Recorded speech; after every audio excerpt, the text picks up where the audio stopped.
अभी मान लीजिए कि ये एंगल बाइसेक्टर नहीं दिया है, ये भी एंगल बाइसेक्टर नहीं दिया है। एक हम चतुर्भुज बनाते हैं ए बी सी और डी, ये डी है और ये ओ है, और ये एंगल 30 डिग्री का है, ये एंगल 50 डिग्री का है, दो एंगल हो गया। और इसके बाद इन दोनों जो कोण है, इन दोनों का एंगल बाइसेक्टर करके एक और रेखा खींच देते हैं जो बिंदु ओ पर मिलती है।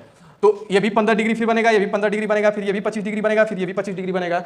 और उसके बाद हम कर रहे हैं कोण ओ का मान ज्ञात कीजिए, बाह्य कोण, आंतरिक कोण नहीं बाह्य कोण, है ना, इसको समझ लीजिएगा बाह्य कोण। तो बाह्य कोण थीटा का मान जब निकालेंगे तो 15, 20 और 25 60 हो जाएगा। फिर इससे x का मान निकालेंगे तो ये पूरे चतुर्भुज में देखना पड़ेगा, इस पूरे चतुर्भुज में तो ये 20 हो जाएगा, 20 ये 30 हो जाएगा, 30 और ये 50 हो जाएगा, 50 100 हो जाएगा। यहाँ से एक चीज आपको क्लियर दिखाई दे रहा होगा कि यदि आपको इस तरीके की आकृति दिखाई दे रही है और यदि थीटा का मान कहीं भी पूछ रहा है आपसे, तो आपको इस कोण को और इस कोण को जोड़ के आधा कर देंगे तो थीटा का मान निकल जाएगा। ये एक फार्मूला बन गया कि अगर जो कोण थीटा का मान निकालना है कहीं भी, कोण थीटा का मान कहीं भी निकालना है तो x + y/2